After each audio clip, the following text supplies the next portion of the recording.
Welcome to Wisdom Talk Radio, a collaborative community of explorers in conscious living.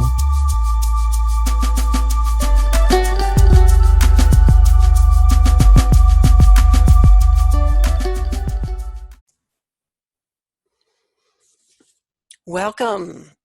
I'm Laurie, Seymour, founder of the Baca Journey and host of Wisdom Talk Radio and mentor for those looking to connect with their own inner guidance. I am really pleased today to be here with a new friend of mine, Judith Tamarah, who is a design, I want to come up with something new. She's a design genius. You know, she's a just design magician, because she helps you figure out things like where your desk should go, what color to paint your walls, and all the little details so that you feel more at ease, like totally at home and completely held by your office, by your workspace. She holds a master's degree in interior architecture at the University of Oregon and is certified in design psychology. So if your office or workspace feels funky, and not in a good way, you can invite Judith to take a fresh look at your space and get insights on how to bring your office into greater alignment with who you really are. I just want to take a deep breath because that has such meaning for me. And it's something that I know we touch on all the time here at Wisdom Talk Radio, and I hope you'll really dive deep with us today, because at the end Judith will talk a little bit about how to get a complimentary fresh look session for yourself. So, welcome, Judith. Hi, Laurie. Thank you very much for having me. I'm really excited to be here. Me too. And for our listening audience, Judith and I had an amazing conversation, I don't know, a week or two ago. And at the end of it, it was like we just wanted to keep going and felt like, well, I think we need to do this as a Wisdom Talk Radio episode, because we do want it to keep going. Exactly. Yes, we do. So I want to help our listeners start to understand what it is you do, and then why do you do it? So what I do is I go into a person's office space and I work with them on their past environmental experiences and their future vision of what they want to become. And I create an environment that holds them in the security of their past and sets them up for success in their future at the same time.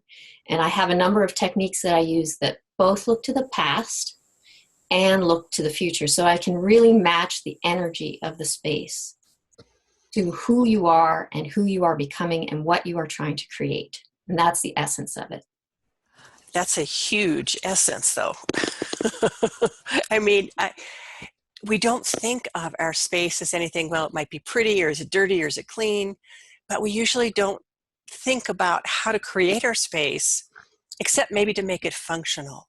Mm-hmm. And You're going to a whole different dimension of creating the environment so that it mirrors who it is that we want to be, who it is that we are in our truth. Exactly. There are so many ways that I can describe it. One of the ways I describe it is that our environment tells us a story. It tells us a story of who we think we are and who we are. And so part of what I've done is I'm certified in design psychology, and that really looks at the past environments that we've lived in. And we have a human tendency to recreate our environments from our childhood and from other powerful experiences over and over again. The part of our brain, not just even the part of our brain, but the actual cells that hold these formative memories are also the places that holds our understanding of place. They're in the actual same cells. They know this in neuroscience now. Mm-hmm. So a lot of our identity is actually connected to the environments of our past. And we've all had positive environments and we've all had negative environments. And we tend to recreate the environments as sort of a mishmash, this part and that part, this positive or that negative. And what I do, one of the first parts I do, is I sort out what are environments that are holding negative stories of ourselves and what parts of our environments are holding positive stories of ourselves. And I research with you, I talk to you to find out what those positive past environments were. And I bring the material cues, the material aspects of those environments into the current space, because those materials actually re-cue us to those internal emotional experiences that we had, the positive ones in our life. So given it, I need an example. Yeah, So I'm trying to connect it. So for an example, when I was young, this is from my life. When I was young, my mother, who is a lovely person, she's an artist, she would, on really rainy, thunderstormy days for evenings, she would sometimes take my brother and my like little play tables and put it out in the shed. And my father was an amazing gardener, so the shed wasn't like the shed with all sorts of stuff in it. It was a little tin roofed structure, and outside of it are these like amazing, like bright hyacinths, you know, the purple hyacinths, like a sea of hyacinths. And the table was red, and the light, you know, the light that you get when you're under trees and there's a thunderstorm, and the sound of it on the roof, the power of that made us both feel so special. I mean, I still, like my hair stands on end even to remember it. And that environment, in that environment, I felt free. I felt really, really free, really powerful. And I was a young kid. I was like 7, 8, 9, something like that, when Mom started doing this. And so when I'm creating a powerful experience for myself, I actually have chosen and love to live in the Pacific Northwest, where it rains all the time, right? And in our part of the Pacific Northwest, it rains all the time. And the sound of like rain on the roof is some of my most creative, powerful, free time. And the light, when you've got the light of thunderstorms and the light of rain, really reminds me of that space. In addition, I have internal things like the purple of the hyacinths and other things like that that I can bring into my environment, and that will also trigger it. So that's an example of bringing those colors and those textures and those sounds and those smells and becoming cognizant of what environments I feel free in, what environments I feel most myself in, and creating that environment around me actually settles me into that experience consistently in my office. And from that space, I can create a lot better. Like I can create from a powerful place. Right. Yeah, I can feel the fullness of that. Now, I want to kind of turn that just, I don't know, maybe a 45-degree angle. If you're moving into a new aspect of yourself, if it's not about necessarily reclaiming something that was really creative, powerful, whatever from one's past, but you're really moving into something that is brand new, that you haven't touched or tapped into yet, but it's incipient. It's like that incipient light that is just beginning to dawn. Yeah. How do you tap into that in the creative environment that you're speaking about? Exactly. And that I consider it a two-pronged process. One is looking back, because I think that really settles us, gives us a grounding. And the part where I look forward, there are a couple of ways that I do it. At the simplest level, in my conversations with people, I come actually from a channeling background. So I started years and years ago as a channeler, and I asked myself, what am I doing here? And the response had been repeatedly environment. You're here for working with environment. And specifically, the question I asked myself is, how does this manifestation stuff really work? I wanted to know really how it worked. How do we create our own reality? How do we move into the next space? And the answer that I kept getting was environment. So on the simplest level, when I'm talking to a person and I'm exploring what they want and what they like and what they're trying to create, I can actually feel it in their vibration when their soul opens. Mm-hmm. And that's how I know I follow that little path. Yes. And I'll ask, for example, I asked, well, this is still a look at the past, but I asked a woman about her most powerful places that she's been in. Mm-hmm. And the memory that she came up with was this experience that she had with ripping open a grapefruit. Ooh. Right? And how the juice broke all over the place. And normally she's very, what's the word, tidy. But she didn't mind having it drip down her. It was such a visceral experience with that color and so forth and so on. And that was the place I could feel in her voice, just the way she described it, that was a real strong soul resonance. Yes. Yeah. So we followed that. And with her right now, for example, in the design that I'm doing with her, we are painting the insides of her cupboards, her organizational spaces, these bright, Rio Grande, whatever the color of the name of the grapefruit, the Rio fruit, the bright, bright pink fruit, grapefruit color on the inside. So that we're bringing that space of order and that space of exuberant wildness together, like bringing that stealing that dichotomy or collapsing that dichotomy between being organized and being wild and free. Yes, I love that you said that, collapsing the dichotomy, because what you've got then is you've got manifestation. Exactly. And manifestation is all about freedom of choice in space. And we have so many shoulds and so many rules, and they do show up in our spaces. I think this is especially true for women and workplaces, because there are so many rules around ourselves and our power and so forth and so on in a workspace. I can't be too loud. I can't be too quiet. I can't be too creative. I can't be, boring. These dichotomies make us crazy, really. And really what we're going for is our personal expression of ourselves at all times, coming from that place of power. Yeah. And that place of interconnection.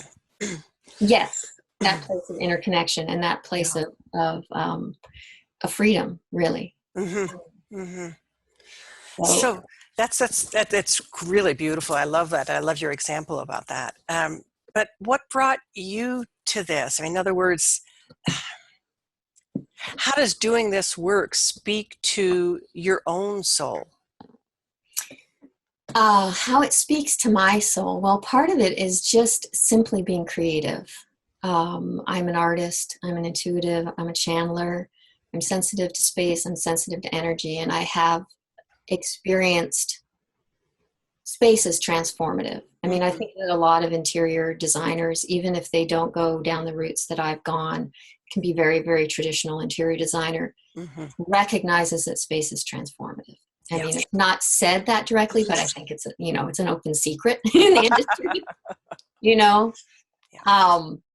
And the second part is really the reason I focus on offices specifically, but really any space, is that, and I work, a lot of my clients are women too. I'm very, that there's an appeal for women.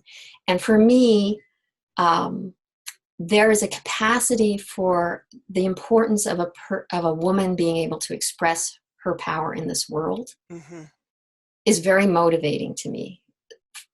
For women to be able to be fully present in this world, to be fully expressive, to bring themselves fully into the material and still be expressing their spirit and their soul just with this juicy hugeness, is so it's so important to me. I think the important is not really the right word. It's so vital to me. Yeah, I was hearing the word essential. Yes, it's so vital. It's so full of life, and it's so each person that does that, a network of that energy is built around the world. Yes. And as that network of energy is built around the world, it heals things. And I know that sounds like heals doesn't even capture it, but it just is so what else can we do, you know? And there's so much that is within our office space or within our personal space that can support us even when the environment around us, like beyond our walls, is not supporting us or is asking us to compromise. Mm-hmm. Mm-hmm. And when we're in a space like that, we relearn how to be. Yes, yes. So I'm putting together, I'm thinking about, okay, in my work, what I do is I'm working with the inner environment so that people's outer environment reflects that, so that they're not distracted. They're not pulled off course by all of the things that can pull us off course. And so that inner relationship really becomes that inner environment. And whether it's either peaceful or it's not, it's either filled with love or it's not. And that's when we separate from ourselves. Exactly. So it sounds like, and I want to say this and see how it feels to you. It sounds like you're working with that level of environment to support that inner connection from the outside, from that immediate space where we spend a lot of our time, our workspace.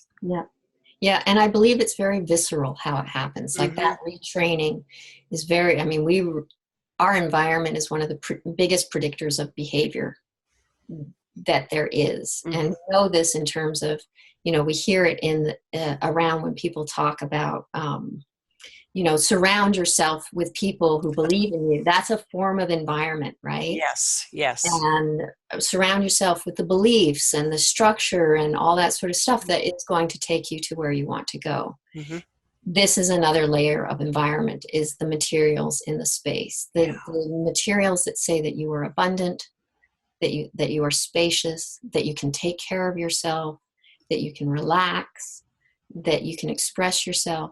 That all sets you up for being able to do that. You know? And that happens both on emotional level, a spiritual level, and a practical level. I mean, when I'm working with a space, we're also looking at these practical things of, you know, does the work flow, right? Because then you can get the work done. And then you have the second layer of, you know, how does this feel emotionally? Does it feel nurturing, or does it feel powerful or creative to you? And then we work on the spiritual level, which is what you were asking about future earlier. And then that's where I'm actually looking at the energy of the space and the energy of your soul expanding. So those are the three levels that I'm working on. Yeah. So speaking about the energy that your soul is expanding on, I know that you work with these energy design cards. I got to read your last newsletter, and you talked about one of the cards, and everything in me kind of lit up, you know, and was like, ooh, I want to know more. So, you know, I want to know, what are they, and tell us about what they are, and how do you use them in your work? So yeah, those were things, and they're this beautiful deck of cards that I have. And when I'm working with your space, I do a reading on them, basically. And it tells me, well, there's a number of ways I can do the reading. It tells me the structure, the form, the colors, the energies, and the images of what is going to draw your soul out, basically. And how I've used them in the past has been, and I think I explained this to you before, is like they can be very nonverbal. They can be in the past, they have been very nonverbal, and they also are not this one-to-one correlation. Like picking a card doesn't say blue, you know, the wall will be blue. Right. It's much more complicated than that. It is a form of geomancy. It's a little bit like in the old days, they would throw rocks on the ground in a pattern, and then you would scry from it. So it's a lot of factors intersecting each other. It's beautiful and complicated to explain. So, and I want to be clear, these are cards that you have created. Yes, this is a deck of cards that I created when I was, I'm going to tell my age here, when I was about 25, and I'm 50 now. So 25 years ago. And that's when I had this moment where I was asking what I was supposed to do in the world. I was channeling, and I was asking how manifestation worked. And I literally like had this, existential crisis where I lay down on the kitchen floor for 2 days going, what am I here for? What am I here for? What am I here for? And it came back that I was, that I wanted to work with environment. And I channeled these in 3 days, literally. It's a deck of 39 cards. The suits came down, the names came down, the images came down, the whole thing came down. And then I spent 20 years trying to figure out how to use them, basically. Yes. Yep. And that's the decoding process. I mean, it's like, I see that so similar to the way I work with receiving energy and energy transmissions. And then it's like, okay, well, we don't know what that's about until we start to decode that. Yeah. And that's the research. That's our own research. And we can't go to anybody else. We can't go to a book to find that out. We can't go to a class to find that out. And We've got to go inside. It's an amazing experience. And it's like, it's literally the most endlessly fascinating thing for me. Yeah. And so at this point, though, it's starting to actually piece out into different, I'm understanding how it works. Like I can verbalize it. And in the past, I have, what I say is I scoop up the energy. I do the reading. I scoop up the energy. I give the meaning to the client. Scoop up the energy metaphorically with my hands and pretend that I pop it like a pill. And then I do the design because I can feel the resonance in there. And a lot of the time I'll lay the cards out while I'm doing the design so I can feel, yes, she needs more space here. She needs a harmonious palette. She needs, warmer colors versus cooler colors. She needs contrast here. She needs bigger photos, that sort of a thing. And then I'm also working with them on these other levels of like asking them what they have and, what their space involves and so forth and so on. And I do this online. So this is not like I don't have to be local to do this. That's a really good point. Thank you for mentioning that, since our listeners live all over. Yeah. And it is, and then I work the design out and then I present the design to the person and we tweak it a little bit, but it's usually good to go. Do you ever locally go to someone's place to do this? Yeah. If it's a local person, I'll go there for sure. Yeah. And you work beyond just offices, right? I do. So when I'm talking to a person, my main focus is on what they're creating in their life. I mean, that's how we start the conversation. What are you trying to create? Now, a person could be saying that they want a bigger business, or they want a more abundant business, or they want more income. They want to make more successful calls, right? All sorts of things, sales calls. And in searching about it, we may come to the conclusion actually that what they need to do is to have a more nurturing space, for example, and more nurturing other spaces, what I call ally spaces. So we might actually end up working on their bedroom because that might be the place where the sticking bit is. My fresh look sessions, I look for exactly where that sticking bit is. Like what's going to loosen this up to get the ball moving, right? I love that phrase, the sticking bit. The sticking bit. So, for example, this one woman that I just talked to, she was asking about her office, right? And it came up in the conversation that one of the issues that she was having is that she wanted to have altars in other places of the house, right? She has a professional husband who's maybe not as like woo-woo as she is and so forth. And so she's always had this hesitancy about really expressing that out. But talking to her more, it became obvious, and she knew this too, that this was an ongoing, lifelong pattern. It just didn't happen with her husband of containing herself. Yeah. And if you look at her office, everything's crammed in there, right? Everything is in there.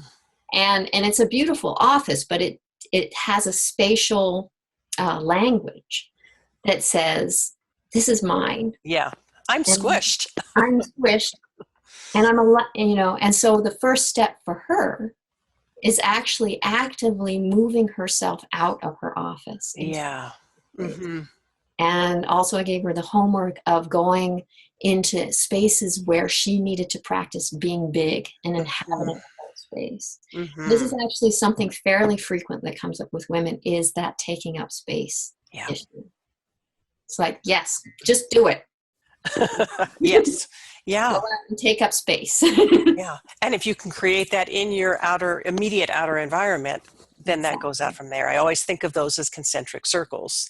Exactly. You know, that we start from in here, but then we go out and and we physically move differently, and we physically speak differently, and we conceptualize. We have different ideas when we feel like we actually belong to the rest of the world. Yeah.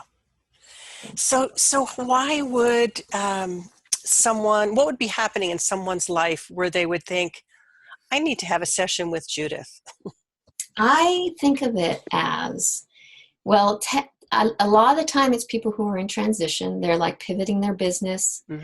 And, you know, that experience, I don't know if you've had that experience where you feel a little bit tight in your skin. Like you want to grow past the limits of your skin. I've written blog posts about that. That experience is, like, I think, key. For me, I know that I need to change when I start feeling restless, you know, and where I can't settle into my space. I might notice specifically that I get up a lot and leave, like I'll be halfway through something and then I'll just have to like bolt out the door. Yeah. That sort of a thing. You can't get settled if you're feeling a lot of distraction. That's another kind of a clue. That's a really good point. A lot of people come to me when they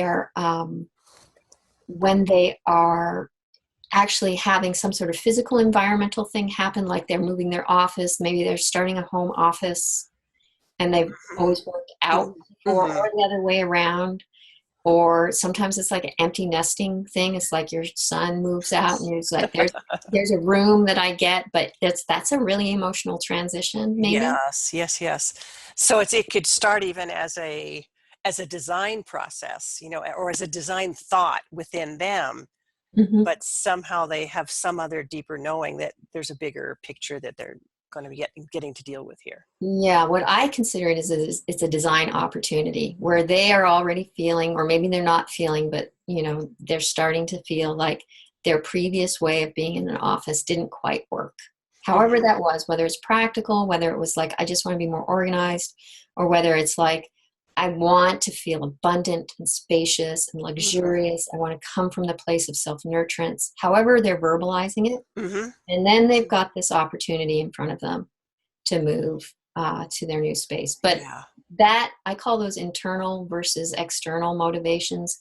It really doesn't matter whether it's motivated internally or motivated externally. There's always a potential in shifting your environment. Like there's always, whether you're doing it because it's a practical thing or whether it's because it's an internal thing, there's always an advantage to making these changes and setting yourself in place. Yes. I feel your passion and your commitment to this. And there's that little part of me that's curious, like, and I asked it one way, I want to see if I can ask it a different way about how you really came to this. Not like I was asking about what I needed to do and this is what I heard, but there's something in this that represents or mirrors something within your own life journey.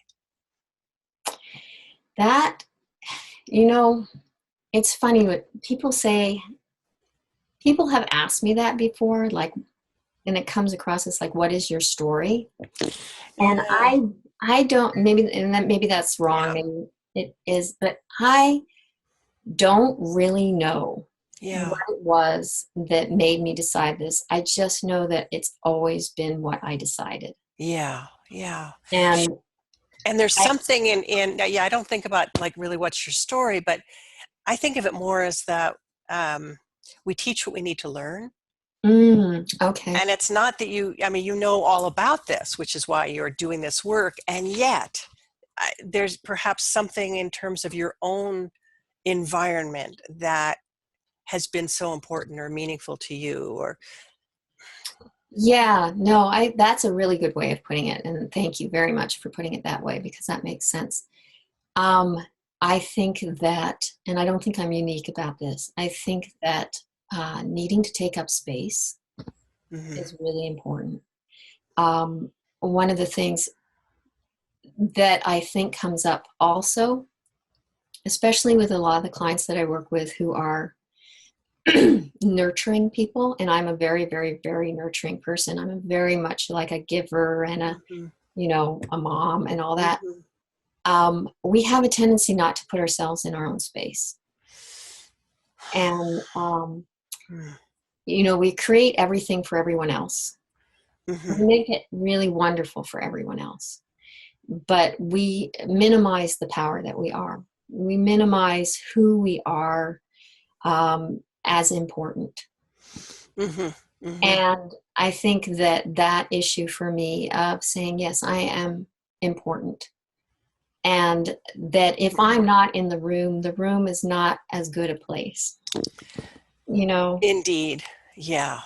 So it's like, I think even the experience, and I've actually seen this with a number of clients, even the experience of taking the time to do this for themselves. I mean, it's a transformative experience even before you get the design. Right. Because how many of us have looked at those kinds of things? I've been playing with that idea of those early environments, just as you've mentioned that. That's powerful. And I know I'll go back and I'll spend some more time with that. Yeah. So, and I want to say that it's not just a thing for women. Yes. As I'm listening to you, I'm thinking about a client of mine who has never put himself in his own space. Yeah. And he can do all these things out in the world, but it's like everybody else has always created the spaces for him, and he's just fit in his own way. And I think there's something a little sad about that. A little, it makes me a little teary to think about that how we need to, in order to claim ourselves, we have to also claim our space. Exactly. Otherwise we don't exist. Yeah. And it's good that you mentioned that about men, because I have not had that many male clients. And I think that's just in part just what's happened in my life so far. But I have my husband is we have a wild mushroom business, and I have been looking at him and saying, okay, it's your turn. We're going to, because he's wanting to move from his smaller office at the warehouse up to the upstairs and have a bigger space. And I said, you're going to talk to me, and we're going to do this. We're going to do this right. And he's very, he's very he's actually extremely giving and extremely self-sacrificing and extremely relationship oriented, but he's also a hardcore atheist.